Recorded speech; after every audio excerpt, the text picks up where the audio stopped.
very wet and windy day, but we're here to check out Minifigure Speedway.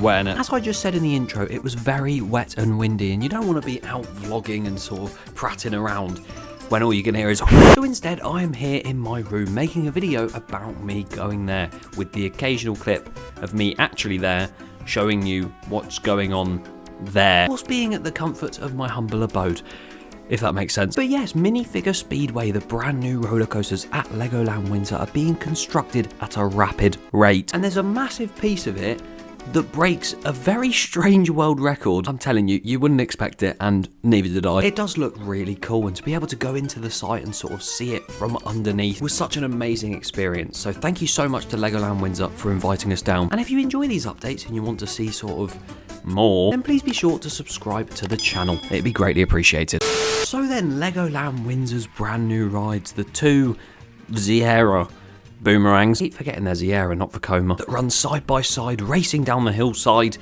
What's going on with them? Well, if you didn't see, the last time I did a video on this channel regarding those two rides, I was covering the fact that the first few pieces of track went in, and we were also looking at more going in as well. That was basically it. There was no station structure, really, and there was definitely no theming pieces at all, and not a world record breaking feature as well. Although at least that time I did see some track going in. I'm yet to see any go in on Hyperia. I've seen this and Nemesis. I've not seen the Drayton coaster either. I'm slacking, I need to get better at tracking track. But other than that, there wasn't much going on back then. And oh boy, there is so much going on now. The track is now 90% complete from what we could see, and the station up on the hillside is looking more furnished and like an actual station. And there's even been two massive theming pieces added, and one of those pieces is still heavily under construction. You can see it here on your screens right now. It's just more metal trusses right now instead of a billboard, which it's probably going to be. And that billboard is absolutely huge, so I'm sure it will have a really good head chopper element on the ride. And if you're unsure of what a head chopper actually is, well, basically it's a technical term for when you go over a hill or something and there's a really close piece of theming, so you feel like your head's gonna get chopped off. That doesn't sound great, but you get what I mean. It's just a close theming element that makes you duck, like you see on the Swarm, you know, like the billboard on there. It's going to be exactly like that, probably. But that does look really good so far, so I'm sure by the time it opens, we'll see some nice graphics on the side of there, maybe with some racing stuff. I don't know, it will look cool either way. And that, as mentioned, is one of the two big theming pieces on the ride, and I'm going to leave the other one till last because that's kind of the reason we were there. And what has happened to the track so far? Well, pretty much, as I said, 90% of it seems to be complete. The whole red side seems to be done, other than one turn towards the end of that section. And the blue side seems to be in a very similar instance. So as I said, 90%. I could do the maths. I just kicked my leg out. There's approximately 42 pieces of track set for each layout. So if you take that into consideration, and maybe there's about, I don't know, 4 missing. Is that 90%? I don't know. But pretty much the side you're seeing all of this footage from has been done, and it's purely that further away side that needs doing still. And that includes the fact that the lift hills have gone up as well, which is really cool to see. I wasn't expecting them to look so tall on the hillside. I feel like this thing is going to get endless amounts of speed. And whilst we were there was actually a lot of work going on that lift hill to do sort of the mechanisms, and I don't know whether it's a drive tyre lift or an actual lift, but either way, they were doing something there, and I can't wait. Another thing just behind these little lift hills is, of course, the station building, and that has actually been pretty much fully furnished on the inside-ish. I'm not sure if the op cabin's in, but we definitely know that the air gates are in for both sides. I didn't even decide to take a video of that bit.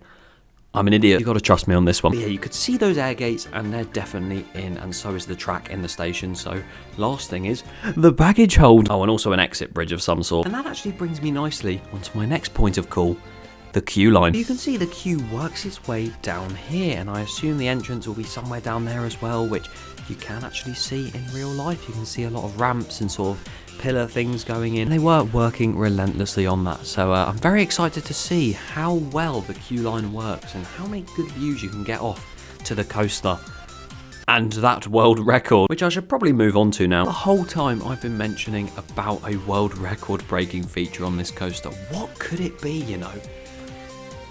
Is it how many times the ride passes over itself? Is it to do with the colours or the layout or anything? No. As I mentioned, that billboard is part of a 1-2 shebang with theming, because that other piece is a world record breaker. You know those Lego minifigures you can get that are probably about that big? I don't know. Think of that, but 30 feet tall. Yes, they have built a 10 metre tall or 30 feet tall Lego minifigure.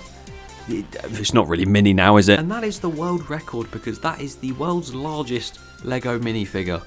And if there was one place to actually break that record, of course it'd be Legoland. Berlin, you've broken another record again. But that minifigure actually has a name, and its name is Roxie, and it has some really cool racing overalls and even a helmet, which they appeared to be painting the visor of whilst we were there, but maybe it's because the lovely weather and the sun were really in her eyes, you know. It was so sunny that day, and genuinely it is a really cool feature to have in the centre of that ride, and it fits surprisingly well. As much as we were mostly in the site, we also went down to Duplo Valley, and you can see from these shots here, it actually looks quite good on the hillside. And the fact that they're going to have this 1-2 thing with that racer and also the billboard, it will look really cool. Just makes me wonder, will there be another minifigure on the other side for sort of the clash of the blue and the red, you know? You got Roxie, maybe we'll have this man this time. Make it happen, Legoland. What a racer he'd be. These brand new roller coasters break the record for the tallest Lego minifigure in the world. How do you feel about that? Leave your thoughts in the comments below and make sure you subscribe. Oh, and also thank you to Legoland once again. Bye bye now.